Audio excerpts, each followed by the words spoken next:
ಬೇರೆ ಮಾಡಬೇಕು ಸರ್, ಬೇರೆ ಮಾಡಬೇಕು, ಹೊಸದಾಗಿ ಮಾಡ್ಬೇಕು, ಹೊಸದಾಗಿ ಮಾಡಬೇಕು. ಈಗ ಸಿಕ್ಕಾಪಟ್ಟೆ ಅಲ್ಲ ಖರ್ಚಾಗಿದ್ರೆ ಅವಜ್ಞಾನ ಬಂದ್ರೆ ಅದನ್ನ ಒಪ್ಕೊಳಕ್ಕಾಗ್ತದೆ ಸರ್. ಈಗ ನೀವು ಪ್ರವರ್ಗ ಬಿ ಮಾಡಲ್ಲ, ನೀವು ಏನೇ ಒಂದು ಸರ್, ನಮ್ಮ ಪ್ರವರ್ಗ ಎ ಹೋಗುತ್ತಾ ಪ್ರವರ್ಗ ಬಿ ಬರೋದೇ ಇಲ್ಲ. ಈಗ ನಿನ್ನೆ ಒಂದು ಕೇಸ್ ಹೋಗಿದೆ, ಅವ್ರಿಗೆ 35 ಪೋಸ್ಟ್ ಆಗೋಗಿದೆ, ನಮಗೆ 3 ಪೋಸ್ಟ್ ಬಂದಿದೆ. ಧಾರವಾಡ ಯೂನಿವರ್ಸಿಟಿ 39 ಪೋಸ್ಟ್, ನಮಗೆ 9 ಅವ್ರನ್ನ ಮುಂದೆ ಬಂದಿಲ್ಲ. ಇಂಥದ್ದು ಉದಾಹರಣೆಗಳು ಬೇಕಾದಷ್ಟಿದೆ. ಹಾಗಾಗಿ ಪ್ರವರ್ಗ ಬರೋದೇ ಇಲ್ಲ ಸರ್. ಪ್ರವರ್ಗ ಬಿಗೆ ಯಾವ ಕಾರಣಕ್ಕೂ ಬರಲ್ಲ. ಒಳ ಮೀಸಲಾತಿ 6 5 ಕೊಟ್ಬಿಟ್ರೆ ನೀವು SC ಅಂತ ಬಂದಾಗ ಸರ್, SC ಅಂತ ಬಂದಾಗ ಪ್ರವರ್ಗ ಹೇಗೆ ಹೋಗ್ತದೆ? ನಾವು SC ಅಲ್ವಾ? ಪ್ರವರ್ಗ ಬಿ ಬರೋದೇ ಇಲ್ಲ ಸರ್. ನಾವು ಏನು ಅಸ್ಪೃಶ್ಯರಿದ್ದೀವಿ, ನಮ್ಮನ್ನ ಒಂದು ಏನು ಅಸ್ಪೃಶ್ಯರ ಅವ್ರಿಗಾಗಿ ರಿಸರ್ವೇಷನ್ ಏನಿದೆ ಅದನ್ನ ಡಿವೈಡ್ ಮಾಡಬೇಡಿ, ಯಾರು ತಗೊಳ್ಳಿ. ಅಂದ್ರೆ SC ಮಾಡ್ಬೇಕಂತ. ಹೌದಾ? ಮೊದಲು ಹೆಂಗಾಗ್ತಿತ್ತು ಸರ್, ನಮಗೂ ಕೂಡ ಈಗ ಒಂದು ಪತ್ರಿಕಾಗೋಷ್ಠಿ ಆಗೋದ್ರಿಂದ ಎಲ್ಲರೂ ಕೂಡ ಸ್ವಾಗತವನ್ನು ಬಯಸ್ತಾ ನನ್ನ ಪತ್ರಿಕಾಗೋಷ್ಠಿಯನ್ನು ಪ್ರಾರಂಭ ಮಾಡ್ತೀನಿ. ಇವತ್ತೇನು ನಿಮಗೆಲ್ಲ ಗೊತ್ತಿರ ವಿಚಾರವಾಗಿ ಒಳ ಮೀಸಲಾತಿ ವಿಚಾರವಾಗಿ ಇವತ್ತು ನಡೀತಾ ಇದೆ. ಒಳ ಮೀಸಲಾತಿಗಾಗಿ ನ್ಯಾಯಮೂರ್ತಿ ನಾಗಮೋಹನ್ ದಾಸ್ ಅವರು ವರದಿಯನ್ನು ಮಂಡಿಸಿದ್ದಾರೆ.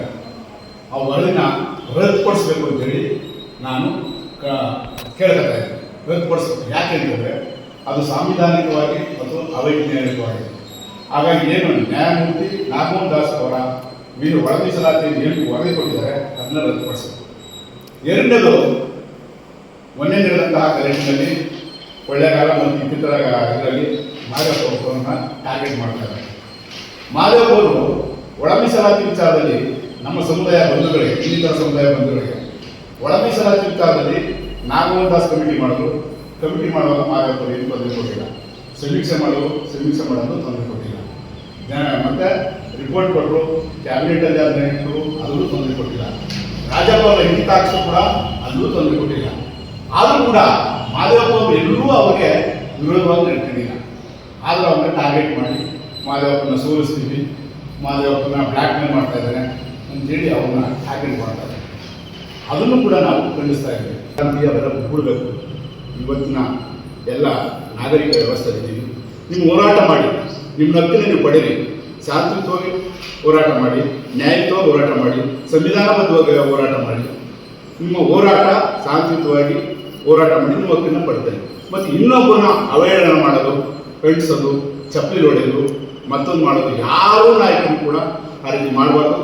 ಕೊಳ್ಳೇಗಾಲದಲ್ಲಿ ನಡೆದಿರೋಂಥ ಒಂದು ಘಟನೆಗೆ ನಾನು ಮತ್ತು ವೈಯಕ್ತಿಕವಾಗಿ ಮತ್ತು ನಮ್ಮ ಬಳಗ ಕ್ಷಮೆಯನ್ನು ಕೋರ್ತಾ ಇದ್ದೀನಿ. ಸಮುದಾಯದವರು ಕೂಡ ಮನವಿ ಮಾಡ್ಕೊತಾ ಇದ್ದೀನಿ. ನಿಮ್ಮ ಹೋರಾಟ ಶಾಂತಿಯುತವಾಗಿ ಮತ್ತು ನ್ಯಾಯಯುತವಾಗಿ ಸಂವಿಧಾನಬದ್ಧವಾಗಿ ಇರಲಿ ಅಂತ ಹೇಳ್ತಾ ಇದ್ದೀನಿ. ಮತ್ತು ಸಹೋದರರು ಹೇಳ್ತಾರೆ, ನಾಗಮೋಹನ್ ದಾಸ್ ಕಮಿಟಿ ಮಾಡಿದಾಗ ಸುಪ್ರೀಂ ಕೋರ್ಟ್ ಹೇಳ್ತದೆ ಎಂಪೆರಿಕಲ್ ಡಾಟಾ ಮಾಡಿ ಅಂತ ಹೇಳ್ತದೆ. ಎಂಪೆರಿಕಲ್ ಡಾಟಾ ಮೀನ್ಸ್ ವೈಜ್ಞಾನಿಕ ದತ್ತಾಂಶವನ್ನು ಸಂಗ್ರಹಿಸಿ ಅಂತ ಹೇಳ್ತದೆ. ಇಲ್ಲಿ ನಾವೆಲ್ಲ ಅಸ್ಪೃಶ್ಯರು, ಯಾರು ವಲಯ ಮಾದರಿಗಳು ಏನಿದ್ದೀವಿ ನಾವೆಲ್ಲ ಅಸ್ಪೃಶ್ಯರು. 1935ರಲ್ಲಿ ಅದನ್ನು ಪಟ್ಟಿ ಮಾಡಿ ನಾವೆಲ್ಲ ಅಸ್ಪೃಶ್ಯ ಬರಪಟ್ಟಂಥವ್ರು. ಮಾದಕ ಸಂಬಂಧಿತ ಜಾತಿಗಳು ಮತ್ತು ವಲಯ ಸಂಬಂಧಿತ ಜಾತಿಗಳು ನಾವೆಲ್ಲ ಅಸ್ಪೃಶ್ಯರು. ನಮ್ಮನ್ನು ಅಸ್ಪೃಶ್ಯರಲ್ಲಿ ಡಿವೈಡ್ ಮಾಡಿಬಿಡುತ್ತೆ. ಅದು ಅಸ್ಪೃಶ್ಯರು ನಾವೆಲ್ಲ ಚಪ್ಪಲಿ ಹೊರಿಬೋದು, ಮಲ ಹೊರಬೋದು, ಇನ್ನೇನೋ ಮಾಡ್ಬೋದು ಕಸ್ಕೊಂಡು ನಾವೆಲ್ಲರೂ ಕೂಡ ಅಸ್ಪೃಶ್ಯರು. ಅಸ್ಪೃಶ್ಯರಿಗೆ ಮೀಸಲಾತಿ ಕೊಡಬೇಕಂತೇಳಿ ಅಂಬೇಡ್ಕರ್ ಕೊಟ್ಟಿದ್ದಾರೆ. ಆ ಅಸ್ಪೃಶ್ಯರ ಒಳಗಡೆ ನೀವು ಡಿವೈಡ್ ಮಾಡಬೇಡಿ. ನಾವೆಲ್ಲ ಒಗ್ಗಟ್ಟಾಗಿದ್ರೆ ಬಲ. ನಮ್ಮಲ್ಲಿ ಒಡಕು ಮಾಡಿ ನಾವು ಒಡಕಾದರೆ ಸರ್ವನಾಶ. ನಾವು ಒಗ್ಗಟ್ಟಾಗಿದ್ರೆ ನಾವು ರಾಜಕೀಯವಾಗಿ ಮತ್ತೊಂದಾಗಿ ಅಧಿಕಾರವನ್ನು ಪಡಿಬೋದು. ಆದರೆ ಕುತಂತ್ರಿಗಳು RSSನವರಾಗಿ BJP ಅವರಾಗಿ ಯಾರೋ ಹೇಳಿಸಿ ನಮ್ಮಲ್ಲೇ ಹೊರಡೋದು, ನಮ್ಮನ್ನು ಛಿದ್ರ ಮಾಡಿ ನಮ್ಮನ್ನು ಸರ್ವನಾಶ ಮಾಡ್ತಾ ಇದ್ದಾರೆ. ದಯಮಾಡಿ ಸೋದರ ಸಂಬಂಧಗಳು ಏನಿದ್ದಾರೆ ಅವರು ನಮ್ಮ ಸಹೋದರರು, ಅವ್ರು ನಾನು ಹೇಳ್ತೀನಿ, ಅಸ್ಪೃಶ್ಯ ಜಾತಿಗಳಿಗೆ ನಾವೆಲ್ಲ ಅಸ್ಪೃಶ್ಯ ಜಾತಿಗಳಿರ್ತೀವಿ, ಸ್ಪರ್ಶ ಜಾತಿಗಳಿದಲ್ಲ ಹೇಳ್ತಾ ಇದ್ದೀನಿ. ದಯಮಾಡಿ ಈ ರೀತಿ ಹೋರಾಟನ ದಯಮಾಡಿ ಎಲ್ಲೆಲ್ಲೂ ನೀವು ಸ್ಟೇಟ್ಮೆಂಟ್ ಕೊಡೋದು, ವಾಟ್ಸಪ್ಪಲ್ಲಿ ಹೇಳೋದು, ಅದು ಮಾಡ್ತೀನಿ ಇದು ಮಾಡ್ತೀನಿ, ಮಾದೇವಪ್ಪನ ಸೋಲಿಸ್ತೀನಿ, ಮಾದೇವಪ್ಪ ಬ್ಲ್ಯಾಕ್ ಮೇಲ್ ಮಾಡ್ತಾನೆ. ಮಾದೇವಪ್ಪ ನಿಮಗೆ ಯಾರು ಏನು ಮಾಡೋಕ್ಕಾಗಲ್ಲ.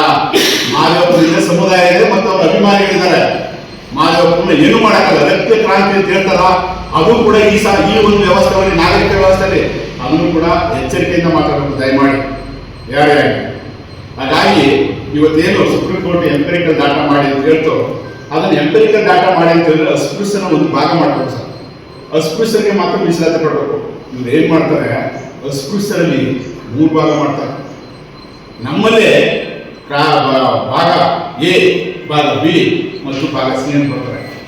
ಭಾಗ ಎ ಮತ್ತು ಭಾಗ ಬಿ ದಲ್ಲಿ ಅಲ್ಲಿ ಇಲ್ಲಿಗೆ ಹಾಕಿದ್ದಾರೆ, ಮಾದರಿ ಇಲ್ಲಿಗೆ ಹಾಕಿದ್ದಾರೆ, ನಮ್ಮನ್ನು ಅಲ್ಲಿಗೆ ಹಾಕಿದ್ದಾರೆ ಮತ್ತು ಸಿ ವರ್ಗದವರು ಮುಟ್ಟೆ ಬಿ. ಇವ್ರಿಗೆ ಯಾರು ಹೇಳಿದ್ರು ನಮ್ಮಲ್ಲಿ ಭಾಗ ಕೊಡಕ್ಕೆ? ಸಂವಿಧಾನದಲ್ಲಿ ಇದೆಯಾ?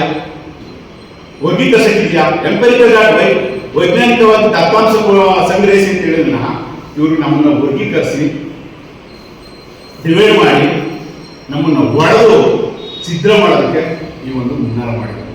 ನಾವು ಹೋರಾಟ ಬೇಕಾಗಿದೆ, ನಮ್ಮ ಅಸ್ತಿತ್ವಕ್ಕೋಸ್ಕರ ಹೋರಾಟ ಮಾಡಬೇಕಾಗಿದೆ.